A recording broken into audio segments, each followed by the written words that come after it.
রাসূল বলেন ইসলামের ভিত্তি 5টা জিনিসের উপরে। কয়টা জিনিস? বুনিয়াল ইসলাম খামসিন শাহাদাতি আল্লা ইলাহা ইল্লাল্লাহ ওয়া আশহাদু আন্না মুহাম্মাদান আবদুহু ওয়া রাসূলুহু। 1 নম্বর সে কালিমা পড়বে। কার জন্য? ঈমান আনবে আল্লাহ তাআলার পর ঈমান আনবে আশহাদু আল্লা ইলাহা ইল্লাল্লাহ ওয়া আশহাদু আন্না মুহাম্মাদান আবদুহু ওয়া রাসূলুহু। 2 নম্বর ইকামিস সালাহ। 2 নম্বর নামাজ আদায় করবে। 2 নম্বর কি করবে? ওয়া ইকামিস সালাহ ওয়া ইতাইজ যাকাত। 3 নম্বর যাকাত প্রদান করবে। ওয়া ইতাইজ যাকাত ওয়াল হজ্জি ওয়াস সাওম। 4 নম্বর যদি টাকা পয়সা থাকে হজ করবে। কি করবে? 5 নম্বর রাসূল বলেন রমজান মাসে রোজা রাখবে। এই যে আল্লাহ তাআলার হুকুম, আমার সঙ্গে কোন হুকুম আছে? প্রিয় ভাইরা, এই হুকুমের পরে আল্লাহ তাআলা আমার গোলামি করবে। গোলামি করার পরে ওয়াকদা রাব্বুকা আল্লা তা'বুদু ইল্লা ইয়াহু ওয়া বিল ওয়ালিদাইন। পৃথিবীতে আমরা এসেছি, আল্লাহ তাআলা পাঠিয়েছেন মা বাপ ছাড়া অল্প কিছু সংখ্যক আল্লাহ তাআলা পৃথিবীতে পাঠিয়েছেন কিছু মানুষকে আল্লাহ তাআলা। যেমন বাবা আদম আলাইহিস সালাতু ওয়াস সালামকে আল্লাহ তাআলা বাপ মা ছাড়া আল্লাহ তাআলা দুনিয়াতে পাঠিয়েছেন। ঠিক না ভাই? আরেকজন হযরত ঈসা আলাইহিস সালাতু ওয়াস সালাম কে আল্লাহ পাক রব্বুল আলামিন হযরতে মারিয়াম আলাইহিস সালাতু ওয়াস সালামের গর্ভে পাঠাইলেন। বাপ ছাড়া সন্তান আল্লাহ তাআলা দিয়েছেন। আল্লাহু আকবার। আল্লাহ তাআলার কুদরত জাহির করেছেন কিছু জিনিস দিয়ে। যে আল্লাহ বলেন বাপ মা ছাড়া আমি আল্লাহ তাআলা তাদেরকে দিতে পারি। ঠিক না বে ঠিক? আবার এক মা আছে বাবা নাই, এরকম কিছু কুদরত আমি আল্লাহ তাআলা জাহির করেছি। তারপরে পৃথিবীতে যারা আসবে প্রত্যেককেই আমি আল্লাহ তাআলা মায়ের গর্ভ থেকে, বাপ মার মিলনের মাধ্যমে মায়ের গর্ভ থেকে তাদেরকে পৃথিবীতে পাঠাবো আমি। আল্লাহ বলেন যে মায়ের গর্ভের থেকে পাঠাবো, ওই মা বাবার খেদমত করো, তাদের প্রতি ইহসান করো। কার কথা? কার কথা প্রিয় ভাইরা জোরে বলবেন কার কথা? আল্লাহ তাআলার ইবাদত করার পর আল্লাহ তাআলা বলেন তোমার মা বাবার খেদমত করো। কার খেদমত? মা বাবার খেদমত যদি করতে পারো আল্লাহ তাআলা দুনিয়া তো শান্তি দিবে, আখিরাতে শান্তি দিবে। আর যদি মা বাবার সাথে নাফরমানি করো তাহলে তোমার দুনিয়া তো শান্তি নাই, আখিরাতেও শান্তি নাই। ঠিক না বে ঠিক?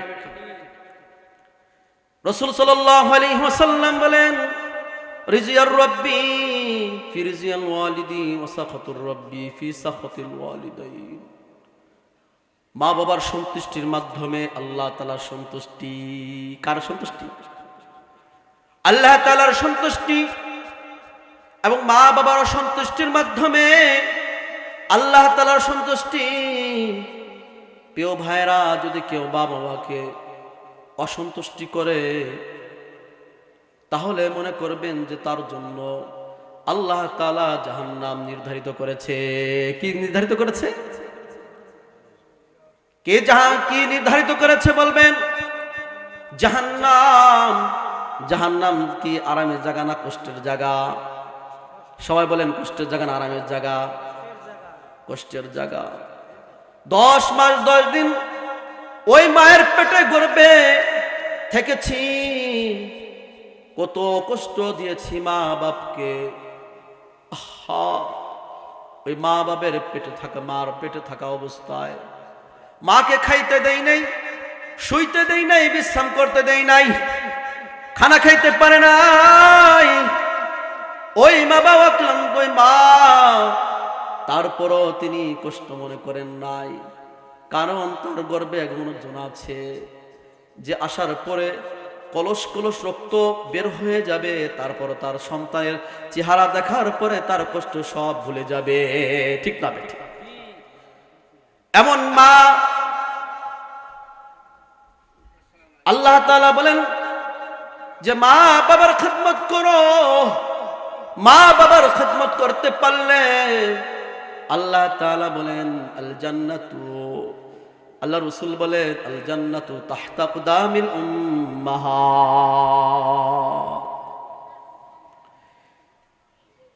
মা বাবার যদি খিদমত করতে পারো তাহলে আল্লাহ পাক রব্বুল আলামিন তোমাদেরকে জান্নাত দিয়ে দিবে। বলে আল্লাহু আকবার। খেয়াল করে শুনবেন ভাই, আমার কথা না, কার কথা? সবাই বলেন কার কথা? আল্লাহর কথা। এই জন্য মার খেদমত করে দুনিয়ার বুকে অনেক মানুষ জান্নাত কিনে নিয়েছে। কি কিনে নিয়েছে? জান্নাত। প্রিয় ভাইরা, যদি আপনিও জান্নাত কিনতে চান, ওই মা বাবার খেদমত করবেন। জান্নাত দিবে কে? আল্লাহ। আল্লাহ রসুলের জামানায় ইয়ামেনা থাকতেন ওয়াসকুরুনি ওয়াসকুরুনি। তিনি রসুলের না দেখেই তিনি ঈমান এনেছেন। উহুদের মধ্যে রসুলের যুদ্ধে রসুলের দাঁত ভেঙে গেছে ওই প্রেমিয়ার ভালোবাসায়। ওয়াসকুরুনি, তিনার দাঁতও ভেঙে ফেলাইছে। আল্লাহু আকবার। এত ভালোবাসা, এত মুহাব্বত। রসুলের সাথে জিহাদে যাবে, রসুলের সঙ্গে যুদ্ধ করবে, দেখাবো হবে। কারণ জানেন যে রসুলের সঙ্গে সাক্ষাৎ করলে সে সাহাবী হবে, সাহাবীদের মর্যাদা অনেক বেশি। রসুলের কাছে চিঠি পাঠিয়েছেন লেখা, ইয়া রাসূলুল্লাহ, ইয়া হাবিবাল্লাহ, আমি তো আপনার সঙ্গে সাক্ষাৎ করতে চাই, আপনার সাথে জিহাদে যাইতে চাই, কিন্তু আমার মায়ের খেদমতের কারণে আমি জিহাদ করতে পারি না, আপনার সঙ্গে সাক্ষাৎ করতে পারি না। রাসূল বলেন, এ ওয়াইসকুরনি, তোমার সাক্ষাৎ করা লাগবে না, যুদ্ধে যাওয়া লাগবে না, তুমি মায়ের খেদমত করো, মায়ের খেদমত করে তুমি জিহাদের সওয়াব পেয়ে যাবা। আল্লাহু আকবার। ওয়াইসকুরনি, এইভাবে মা রাসূলের কথা শুনে আর গেলেন না, রাসূলের সঙ্গে সাক্ষাৎ করলেন না। রাসূল সাল্লাল্লাহু আলাইহি ওয়াসাল্লাম মৃত্যু যখন হয়ে যাবে, মৃত্যুর আগে ওই ওয়াইসকুরনিকে রাসূল বলে যান নাই। মায়ের খেদমতের কারণে রাসূলের সঙ্গে দেখা করতে পারে নাই, জিহাদে যেতে পারে নাই। রাসূল বলেন, খলিফাতুল মুসলিমিন হযরত ওমর রাদিয়াল্লাহু তাআলা আনহুকে বলেন, ওমর, আমি তো মরে যাব, কিন্তু এমন আমার এক প্রেমিক আছে, এমন এক আশিক আছে যে ইয়ামেন থাকে, আমার গায়ের জুব্বাটা খুলে দিলাম, এই জুব্বাটা ইয়ামেন থেকে এক কাফেলায় ওয়াইসকুরনি এমন এমন চেহারা, নাক এরকম, দাঁত এরকম, চেহারা এরকম, উঁচু লম্বা এতটুক, পুরোটা বর্ণনা করে দিলেন। আর বললেন, ইয়ামেন থেকে কোনো কাফেলা আসলে সঙ্গে সঙ্গেই তাদের কাছে যাবে, খোঁজ খবর নেবে, খোঁজ খবর নিবে। ওমর রাদিয়াল্লাহু তাআলা আনহুকে আরো বললেন যে তিনি আসার পরে তাকে গায়ের চাদরটা দিয়ে, জুব্বাটা দিবে, আর তার কাছে তোমার নিজের জন্য দোয়া চাইবে। আল্লাহু আকবার। এবং আমার উম্মতের জন্য তার কাছে দোয়া চাইবে। বলুন আল্লাহু আকবার। খলিফাতুল মুসলিমিন একজন সাধারণ মানুষের কাছে দোয়া পেতে চাইতে বললেন। খলিফাতুল মুসলিমিন এভাবে রাসূল মারা গেলেন, যেকালে শুনেছে ইয়ামেন থেকে কোন কাফেলা আসছে, ওই কাফেলার কাছে যে বলে তোমাদের কাছে ওয়াইসকুরনি নামে কেউ আছে? খুঁজতে খুঁজতে একদিন পেয়ে গেল। আর ওয়াইসকুরনিকে পাওয়ার পর খলিফাতুল মুসলিমিন জড়ায় ধরলেন। জড়ায় ধরার পর বলল, ওয়াইসকুরনি আমার জন্য দোয়া করো, আমার রাসূলের উম্মতের জন্য দোয়া করো। ওয়াইসকুরনি আশ্চর্য হয়ে বললেন, খলিফাতুল মুসলিমিন, আপনি একজন খলিফা হইয়ে কেন আমার কাছে দোয়া চাইতেছেন? খলিফাতুল মুসলিমিন কেঁদে কেঁদে বলেন, ওয়াইসকুরনি, তুমি তো তোমার মার খেদমতের কারণে আমার কাছে আসতে পারো নাই, দেখা করতে পারো নাই, কিন্তু রাসূলে তো ভালোবাসে তোমাকে, তোমার পুরো চেহারার বর্ণনা করে দিয়ে গেছেন এবং তার গায়ের জুব্বা তোমাকে দিয়ে গেছে।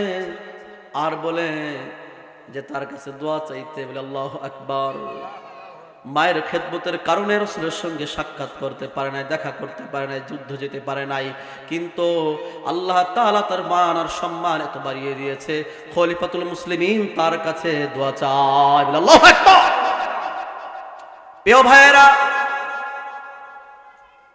আপনাদেরকে বলি, মা বাবার খেদমত করলে আল্লাহ পাক রব্বুল আলামিন আপনাদেরকে দুনিয়া তো জান্নাত দিবেন, আখিরাতেও জান্নাত দিবেন, ঠিক না বেঠি? এই জন্য মা বাবার খেদমত করা দরকার আছে কিনা? যাদের মা নাই, দুনিয়া থেকে চলে গেছে, তাদের ব্যাপারে কি হবে? যাদের মা বাবা আছে তাদের খেদমত করতে হবে। রাসূল বলেন, যাদের মা নাই, বাবা নাই, দুনিয়ার থেকে চলে গেছে, তাদের জন্য ইসাইলে সওয়াব পাঠাও, সূরা কিরাত পড়ে নামাজ পড়ে তাদের জন্য দোয়া করে বলো, কুর রব্বিরহামহুমা কামা রাব্বায়ানি সগীরা। ইয়া আল্লাহ, আমার মা বাবাকে তোমার কুদরতি হাত দ্বারা আল্লাহ লালন পালন করো, তাদেরকে মাফ করে দিও। আল্লাহ আমাদের ছোটবেলায় যেরকম লালন পালন করেছে, তোমার কুদরতি হাত দ্বারা আমার মা বাবাকে আল্লাহ পাইলা তাদেরকে জান্নাত দিয়ে দিও, বলে আল্লাহু আকবার। মা বাবার খেদমত যদি না করে, মা বাবার নাফরমানি করে, আল্লাহর হাবিব বলেন, হুমা জান্নাতুকা ওয়া নারুকা, তোমার মা বাবা তোমার জন্য জান্নাত অথবা জাহান্নাম, ঠিক না বেঠিক? মা বাবা যদি সন্তুষ্ট হয়ে যায়, আল্লাহ তাআলা সন্তুষ্ট হয়ে যায়, আর মা বাবা সন্তুষ্ট হইলে আল্লাহ তাআলাও সন্তুষ্ট হয়ে যায়। মাকে অসন্তুষ্ট করে যদি বাবাকে অসন্তুষ্ট করে 1000-12 হজ করো, মসজিদে দিনভর নামাজ পড়ো, দান সদকা করো, ইমামতি করো, ওয়াজ করো, বড় আলেম হও, মুহাদ্দিস হও, শাইখুল হাদিস হও, দানবীর হও, চেয়ারম্যান হও, মেম্বার হও, কোনো লাভ নাই, ঠিক না বেঠিক? এই জন্য একজন সাহাবী রাসূলের জামানায় একটা ঘটনা শোনায়। হযরতে আলকামা রাদিয়াল্লাহু তাআলা আনহু, তিনি এমন একজন সাহাবী ছিলেন, তার নামাজ, কালাম, হজ, যাকাত সবকিছু পরিপূর্ণ ছিল। আলকামা রাদিয়াল্লাহু তাআলা আনহু মৃত্যুর সময় চলে আসছে। আলকামা রাদিয়াল্লাহু তাআলা আনহু থেকে মুখ থেকে কালিমা বের হয় না। কি বের হয় না? কালিমা বের হয় না। আলকামার স্ত্রী রাসূলের দরবারে দৌড়ে গেছে, ইয়া রাসূলুল্লাহ, ইয়া হাবিবাল্লাহ, আলকামা আপনার সাহাবী, এই সাহাবী মুখ থেকে কালিমা বের হচ্ছে না, কি করা যাইতে পারে? রাসূল বলেন, এ বিলাল, যাও তোমার সঙ্গে কিছু নিয়া আলকামার বাড়ি যায় তা কালিমার তালকিন করো। কি করো? কালিমার তালকিন করো যেন সে কালিমা পড়তে পারে। আলকামার বাড়িতে বিলাল দৌড়াই গেছে। দৌড়াই যাওয়ার পর আলকামার পাশে বসে বলে কালিমা পড়ো লা ইলাহা ইল্লাল্লাহ। আলকামা পড়তে পারে না। বিলাল আবার দৌড়াইয়া রাসূলের দরবারে আসছে। ইয়া রাসূলুল্লাহ, ইয়া হাবিবাল্লাহ, আপনার সাহাবী আলকামা তো কালিমা পড়তে পারে না, তার অনেক কষ্ট হচ্ছে মৃত্যুতে। রাসূল বলেন, তার পিতামাতা কি কেউ আছে? সাহাবী বলে, বিলাল বলেন, তার মা নাই, উম্মুকা, তার মা আছে। তার বাবা নাই, তার মা আছে। রাসূল বলেন, তাহলে তার মাকে আমার কাছে আসতে বলো, আর যদি কষ্ট হয় আমি নিজেই রাসূল তার দরবারে যাব, তার কাছে যাব। মা বৃদ্ধ, হাঁটতে পারে না, চলতে পারে না, কষ্ট হয়ে যায়। ওই অবস্থায় লাঠি ভর দিয়ে দিয়ে রাসূলের দরবারে এসেছে। রাসূল বলেন, এ আলকামার মা, তোমার ছেলে আলকামা কেমন? তার মা বলে, আমার আলকামা অনেক নামাজ পড়ে, তাহাজ্জুদ পড়ে, আমার আলকামা দান সদকা করে, আমার আলকামা কোরআন তেলাওয়াত করে, আমার আলকামা মানুষের সাথে সৎ ব্যবহার করে। রাসূল বলেন, সবই তো শুনলাম, তাহলে আপনার সঙ্গে কেরম ব্যবহার করে? আলকামার মা বলেন, আমার সঙ্গে আমার সন্তান ভালো ব্যবহার করে না, আমার সন্তান আমার সাথে সৎ ব্যবহার করে না, আমার কথার থেকে ওর বিবির কথায় বেশি প্রাধান্য দেয়। ও কপাল পরা যুবকেরা শুনে রাখো, ও মাদারীপুরের যুবকেরা, রাজৌরের যুবকেরা শুনে রাখো, মা বাবাকে অসন্তুষ্টি করলে কি হয়? মা বাবাকে অসন্তুষ্টি করলে তোমার দুনিয়ার অকষ্ট, আখিরাতে অকষ্ট, কালিমাও নসিব হবে না। কে বলেছে? রাসূল বলেছে। কে বলেছে? প্রিয় ভাইয়েরা, আলকামা রাদিয়াল্লাহু তাআলা আনহু এই কথা শোনার পর রাসূল আলকামার মাকে বলল, আলকামা আমার বোঝা হয়ে গেছে। বিলালকে বলল, বিলাল যাও লাকড়ি সংরক্ষণ করো, লাকড়ি সংরক্ষণ করে আমার কাছে আনো।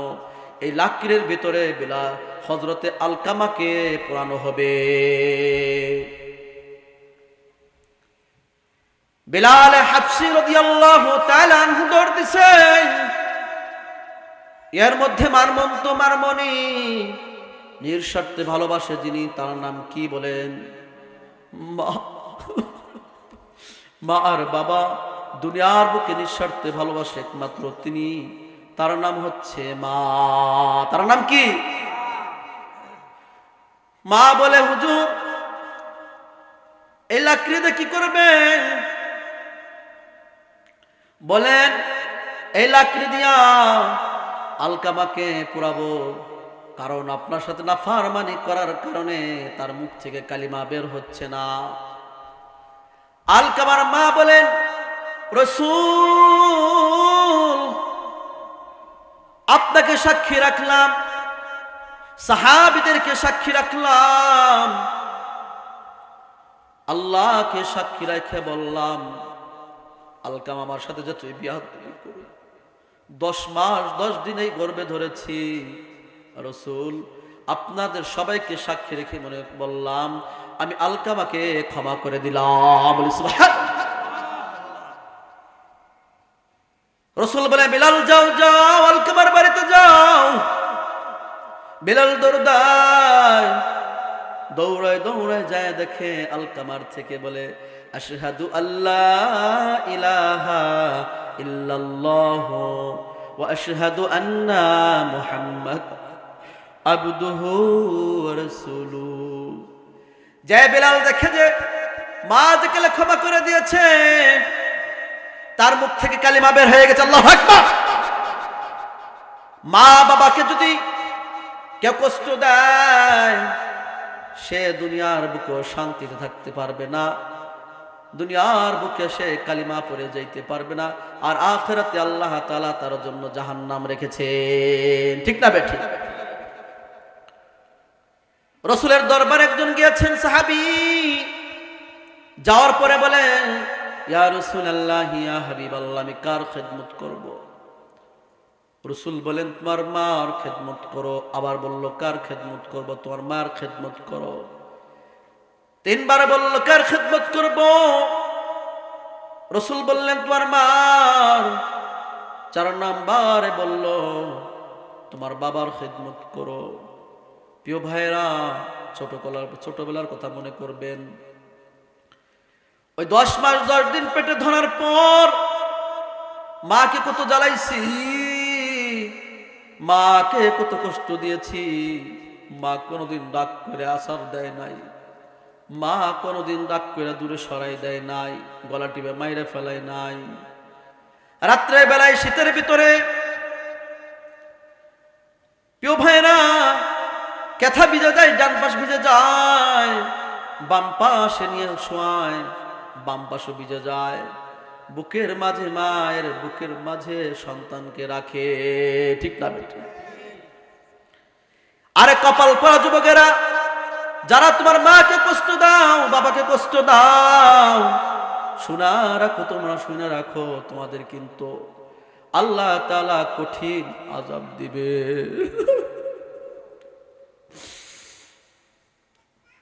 প্রিয় ভাইয়েরা, এই জন্য মাকে ছোটবেলা তোমাকে খাওয়াই দিছে, লুকমা নিয়ে নিয়ে মা খাওয়াই দিছে, এই গালে চুমো দিছে, এই গালে চুমো দিছে, ঠোঁটে চুমা দিছে, কপালে চুমা দিছে, কত আদর করছে।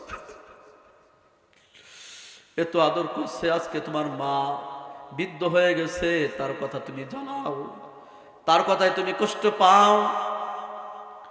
তুমি বলো বারে বারে ভ্যার ভ্যার করো, কে বারে বারে বুড়া হয়ে গেলে তুমি সে কথা বলে না।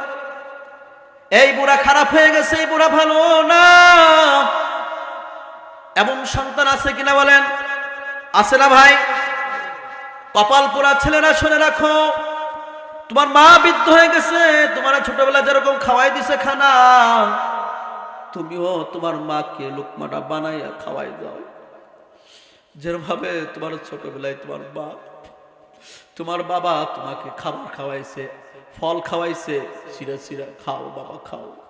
আবার মাঝে মাঝে দেখছে আমার বাবা মা দেখছে সন্তানের গলায় কি বাইরে যায়নি, দেখি একটু এরকম আদর করে খাওয়াইছে না ভাই? তাহলে আপনার মা বাবা যারা আছে তাদের খেদমত করবেন, খাওয়াবেন। আপনাকে গোসল করাই দিছে, আপনিও গোসল করাবেন। মা এখন বৃদ্ধ হয়ে গেছে, চলতে পারে না, ফিরতে পারে না। বাবা বৃদ্ধ হয়ে গেছে, চলতে পারে না, ফিরতে পারে না, তাকেও আপনি গোসল করাই দেন।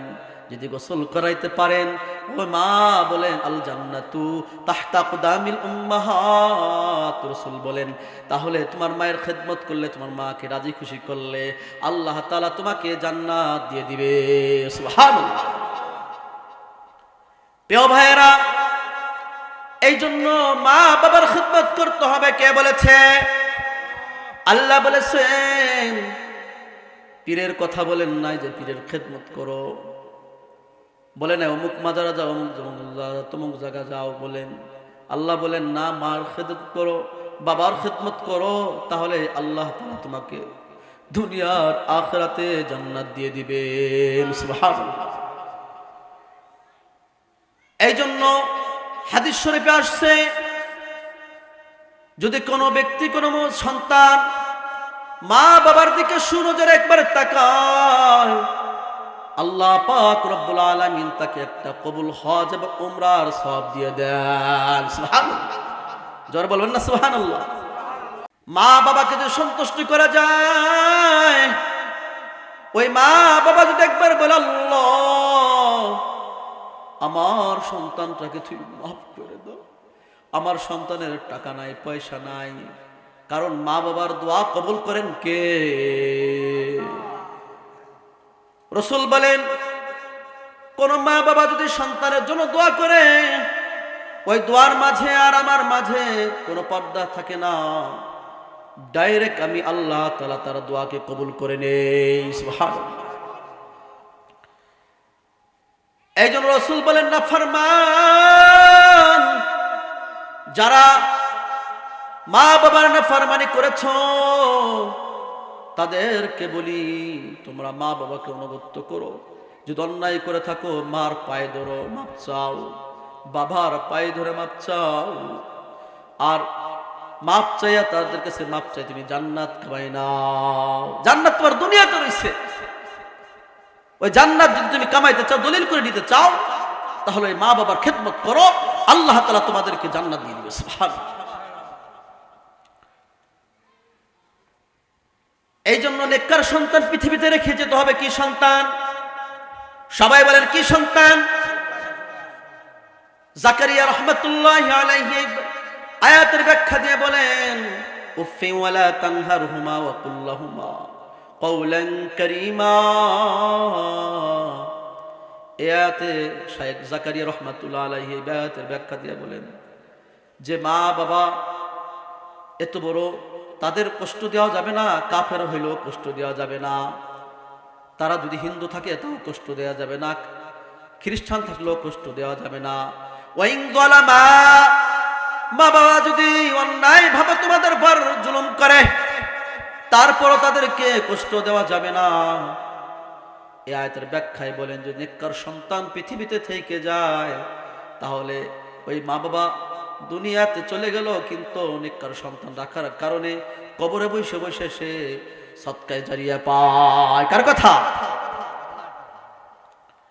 শায়েখ জাকারিয়া রাহমাতুল্লাহি আলাইহি বলেন, একজন বড় বুজুর্গ কবরের পাশ দিয়ে হাঁটতেছিল, ইতিমধ্যে কবরস্থানের পাশে দাঁড়াইয়া তিনি সূরা ইয়াসিন, সূরা ফাতিহা, ইখলাস, নাস, ফালাক এগুলো তেলাওয়াত করলেন। তেলাওয়াত করার পরে এইভাবে দোয়া করলেন, আল্লাহ এই কবরস্থানে যারা আছে, আল্লাহ সবাইকে তুমি মাফ করে দাও। ইসালে সব পাঠাইলেন। ওই আল্লাহর ওলি বাড়ি চলে গেলেন। বাড়ি যাওয়ার পর রাত্রে নিদ্রায় গেছে, ঘুমাইছে, দেখে যে গোরস্থানে দোয়া করছে, ওই গোরস্থান দেখতেছে যে একজন ফেরেশতা বসছে। ফেরেশতা বসার পরে যত সারাদিন যত নেক হয়েছে, সব হয়েছে, সব বন্টন করতেছে। যেমন ত্রাণ দিলে সরকারি কোনো মাল দিলে লাইন দিয়ে দাঁড়ায় না, এইভাবে লাইন ধরে দাঁড়াইতেছে, সবাই ভাবে তাকে আমল দিতেছে, সব দিতেছে, এইভাবে বাইসে বাইসে দিতেছে, তোমার এই নাক আসছে, এই নাক আসছে, এইভাবে সবাই দিতেছে। এক পর্যায়ে সবাই লাইন নিয়ে নেওয়া হয়ে যায়, আর একজন মা তার কবরের ভিতরে বসে বসে থাকে, আর সে লড়াচড়া করে না। ওই মাকে আল্লাহর ওলি জিজ্ঞাসা করে, মা সবাই তো নেক নেওয়ার জন্য দৌড়াদৌড়ি করতেছে, তুমি কেন দৌড়াদৌড়ি করো না, তুমি কেন লাইন ধরো না? আমার লাইন ধরা করো কারণ নাই, কারণ হলো ওরা যে দৌড়াদৌড়ি করে সব কামাই করে, আর আমি এমন একটা সন্তান রেখে আসছি যে সারাদিন সে কোরআন তেলাওয়াত করে, ব্যবসা করে, আর কোরআন তেলাওয়াত করে আমার কবরে সে এসে সব পাঠায়। সুবহানাল্লাহ। এই জন্য আমার দৌড়াদৌড়ি করার দরকার নাই। আল্লাহর ওলি কিছুদিন হয়ে গেল, তারপরে আবার ওই আল্লাহর ওলি কবরে পাশ দিয়ে যাইতেছিলেন। আবার তিনি চাইলে সওয়াবের জন্য দোয়া করলেন, সূরা ইয়াসিন, আর রহমান, সূরা ইখলাস, ফালাক, নাস, ফাতিহা পড়ে দোয়া করলেন। তারপর আবার বাড়ি চলে গেলেন আল্লাহর ওলি যাইয়া ঘুমায় পড়ছে। যায় দেখে যে সবাই ওরকম নেক নেওয়ার জন্য লাইন ধরছে, সবাই লাইনের ভিতরে, ওই মাও লাইন ধরছে। ওই মাও লাইনে দাঁড়ায় গেছে। এখন মাকে জিজ্ঞাসা করে, মা আগের বার তো তুমি লাইন ধরো নাই, এখন লাইন ধরলা কেন? প্রিয় ভাইয়েরা, ওই মা বলে যে আমার সন্তান অমুক বাজারে অমুক ব্যবসা করে, অমুক জায়গা থাকে। প্রথমে ওই আল্লাহর ওলি খোঁজ নিছেন, দেখেন যে তার সন্তান আসলো। যাই জিজ্ঞাসা করে, তোমার কি অমুক নাম, তোমার বাবার নাম কি, তোমার মার নাম কি, তোমার গ্রামের নাম কি? হ্যাঁ। পরে সব তাকে জড়াই ধরে বলে, তুমি আল্লাহ তাআলার কাছে অনেক বড় দামি হয়ে গেছে, বলে সুবহানাল্লাহ। তারপরে কিছুদিন পরে ওই আল্লাহর ওলি যাকে দোয়া করলেন, মাকে জিজ্ঞাসা করলেন, মা আগের বার তো লাইন ধরো নাই, এইবার কেন লাইন ধরলে? বলে, বাজান দুনিয়ার বুকে আমার একজন নেককার সন্তান ছিল। কি সন্তান? নেককার সন্তান ছিল। যতদিন পৃথিবীতে ছিল আমার কারো সবের দরকার হয় নাই, নেকির দরকার হয় নাই, লাইন ধরার দরকার হয় নাই। কিন্তু যেকালে দুনিয়ার বুকে আমার সন্তান চলে গেছে, ওই সময় থেকে আমার নেকির সব কম হয়ে গেছে। এখন থেকে আমার সন্তান চলে গেছে বিধায় আজ আমাদের লাইন ধরা লাগে। সুবহানাল্লাহ। এই জন্য নেককার সন্তান তো পৃথিবীতে রেখে দেবেন ইনশাল্লাহ। পারবেন তো ইনশাল্লাহ? নেককার সন্তান লাগলে লাভ কি? নেককার সন্তান এমন সন্তান, আপনি মারা যাবেন, আপনার ছেলে মাদ্রাসা পড়াবে, মসজিদে পড়াবে, কোরআন তেলাওয়াত করবে, ওই অবস্থায় আপনার জন্য আবার আল্লাহ তাআলা সে যে সওয়াব পাইছে তার তো সব কমতি হবে না, একটা অংশ আল্লাহ তাআলা আপনার কবরে পৌঁছায় দিবে। সুবহানাল্লাহ। এই যে রাসূল বলেন যে নেককার সন্তান পৃথিবীতে রেখে যাও, তাহলে লাভ। ঠিক না ঠিক না? একজন ওসিডি সিএসপিআই সব কিছু বানাইছে, কিন্তু সন্তানকে নামাজ শিখায় নাই, সন্তানকে কোরআন শিখায় নাই। সন্তান বাবা মা মারা যাওয়ার পর তার কবরে যায় দুইটা সূরা পড়ে দোয়া করতে পারে না। এমন আছে না ভাই? হাজার হাজার কোটি টাকার সম্পদ মালিক বানাইছে, কোনো লাভ নাই। আর যদি সন্তান নেককার বানায় যাও, সে গরিব অসহায়, কৃষক কাজ করে, দিন মজুরে কাজ করে, যদি এরকম হয়ে যায়, আল্লাহ তাআলা বলেন ওই ব্যক্তি হাজার কোটি টাকার চেয়ে এই গরিব সন্তানের দাম বেশি। সুবহানাল্লাহ। এই জন্য কেউ ভাইরা, বেশিরভাগ মানুষ প্রবাসে যারা যায়, প্রবাসে যাওয়ার পর টাকা পয়সা হয়ে গেলে মা বাবার খবর নেয় না। ঠিক না ঠিক? কত কপাল পুরা ছেলে আছে বিদেশে চলে গেছে, বাবা মার ভিটা বিছে দিচ্ছে, ইটালি চলে গেছে 10 লাখ 12 লাখ টাকা দিয়া। যেকাল টাকা পয়সা হয়ে গেছে, বউ হয়ে গেছে, ছেলে মেয়ে হয়ে গেছে, বিল্ডিং হয়ে গেছে, মা বাপকে আর খাবার দেয় না। ঠিক না? এক কিতাবে ঘটনা আসছে, একজন ছেলে ওই মা বাবার কাছে থাকতো, বড় চাকরি বাকরি করাইছে, বড় টাকাওয়ালা হয়ে গেছে। টাকাওয়ালা হয়ে যাওয়ার পর মার কাছে আর থাকে না, মার কাছ থেকে সে অন্য জায়গায় চলে গেছে। কোথায় চলে? বিয়ে করার পরে মার সাথে বাবার সাথে বোর মিলে না। কার মিলে না? কথা কন। বোর মিলে না। ওই ব্যক্তি সে শ্বশুরালয়ে চলে গেছে, শ্বশুর বাড়িতে খায় দেয়, বাপ মার খবর নেয় না।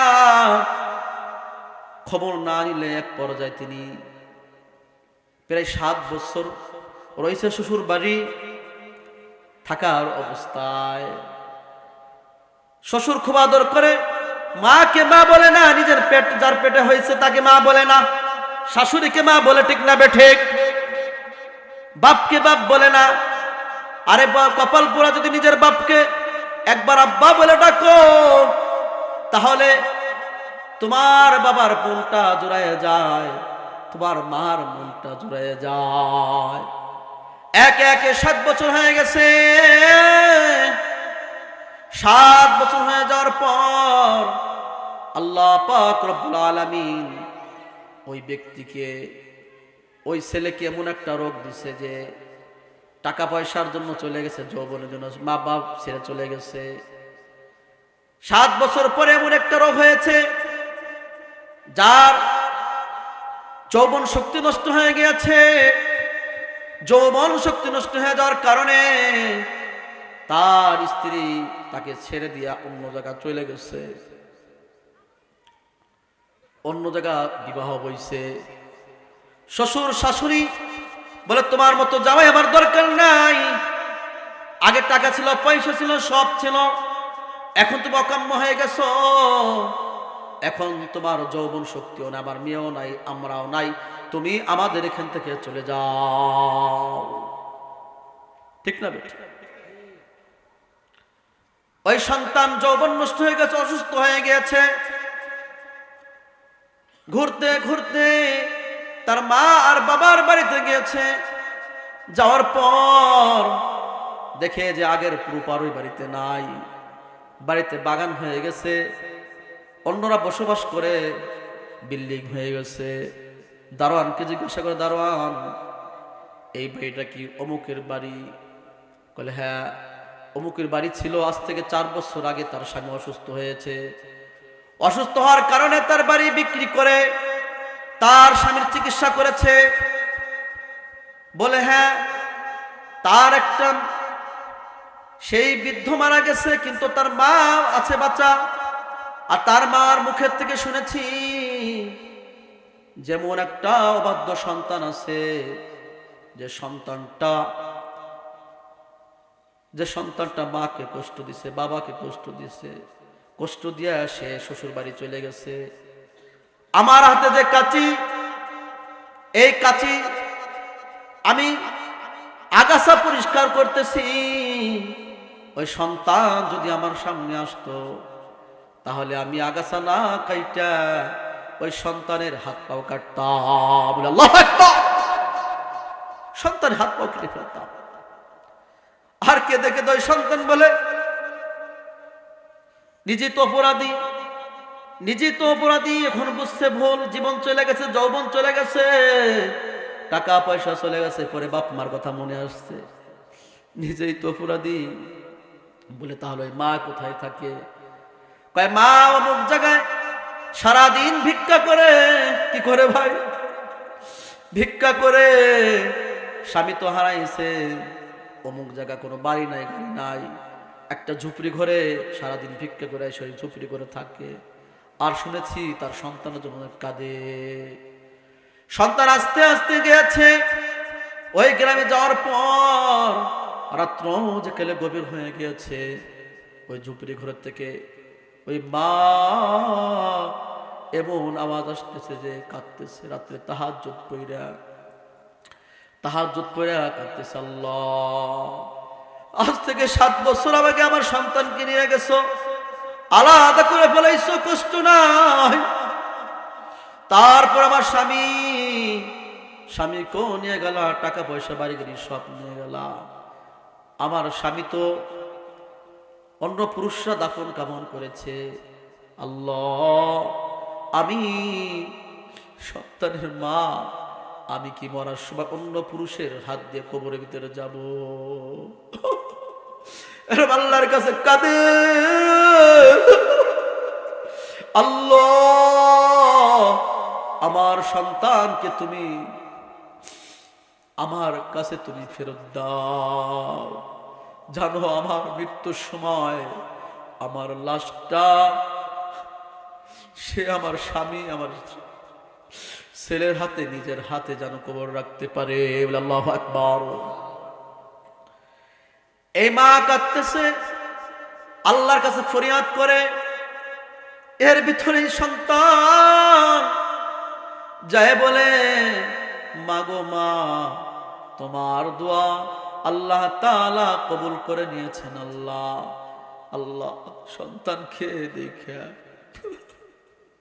মা বলে, আমার সাথে অন্যায় করেছি, তোর বাবার সাথে অন্যায় করেছি, 7 বছর পর্যন্ত আমাদের কোনো খবর নিস নেই, তারপরও কষ্ট নাই।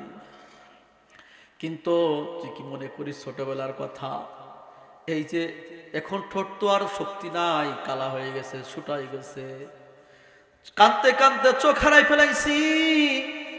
এই ঠোঁট দিয়ে তোর গালে কত চুমা দিছি,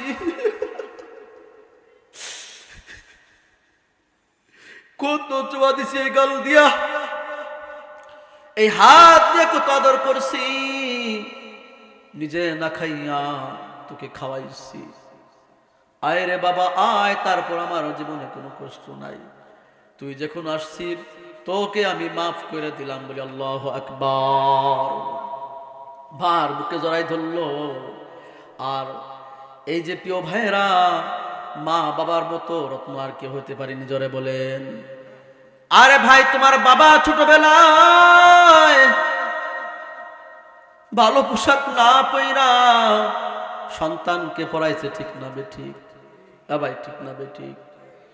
ভালো জুতা নাই, পঞ্চ পাইদা ঈদের মাঠে গেছে আর তোমার চামড়া জুতা কিনে দিচ্ছে। বাবার মাথায় সেই তিলে পরা টুপিটা রয়েছে, কিন্তু তোমার ভালো একটা টুপি কিনে দিচ্ছে।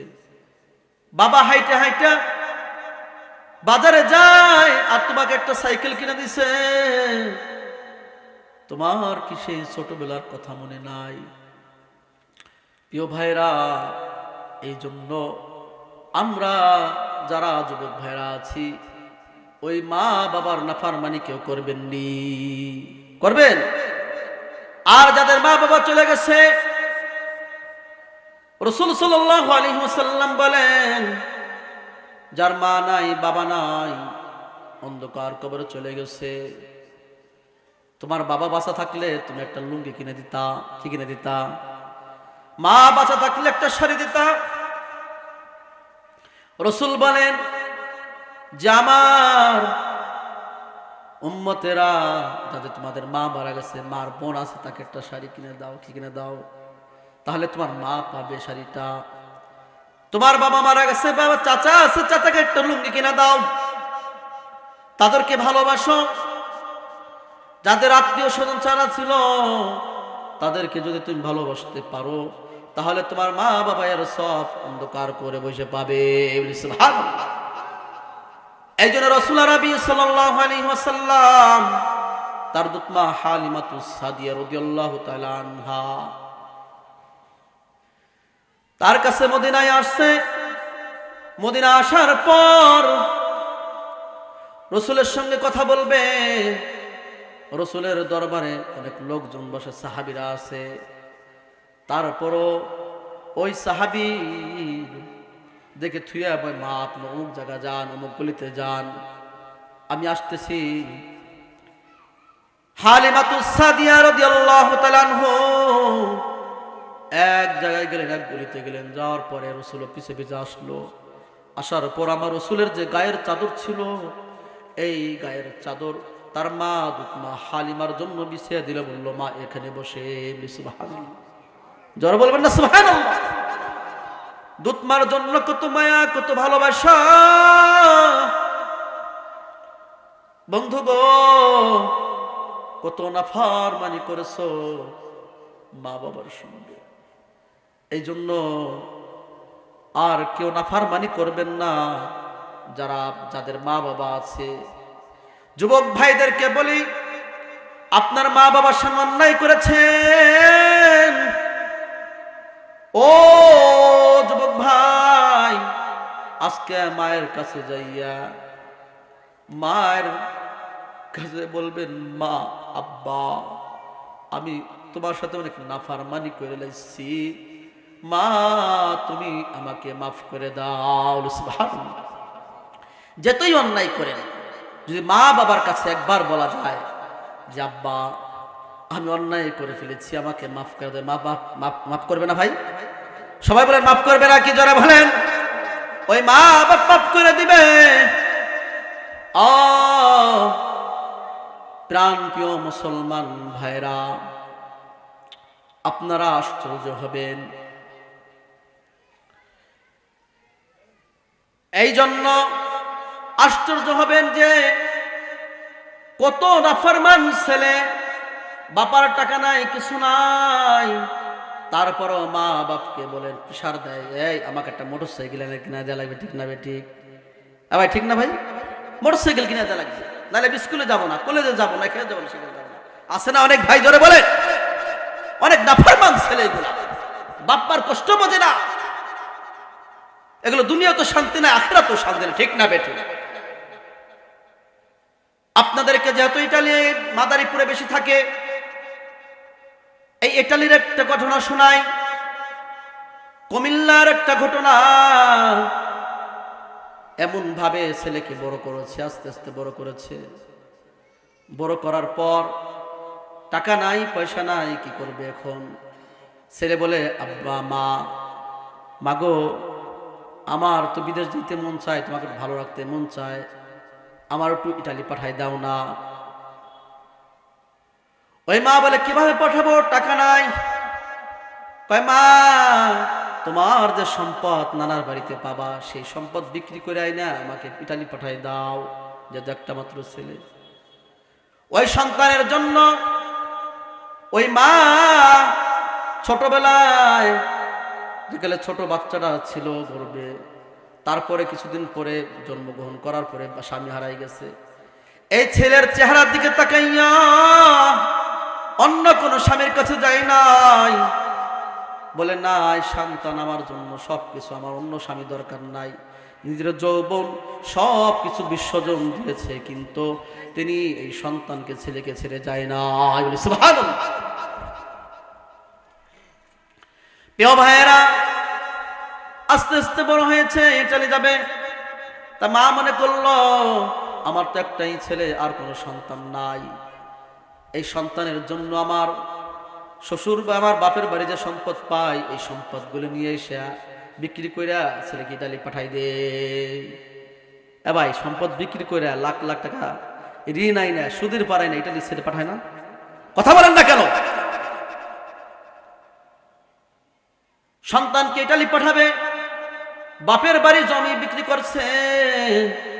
এই জমির টাকাতে হয় না মায়ের যে আদরের, সে স্বামী বিবাহর দিন যে দেলমোহর হিসেবে যে টুলি দিছিল, গলার হার দিছিল, কানের তা দিছিল, নাকের তা দিছিল। আমি এগুলো দিয়ে কি করবো? স্বামী তো নাই, কারে দেখাবো? একটা মাত্র সন্তান, যা আছে সব বিক্রি করছে, গলার হার বিক্রি করছে, হাতের উলি বিক্রি করছে, সব বিক্রি কইরা টাকা গুছাইয়া ওই সন্তানকে ইটালি পাঠাইছে।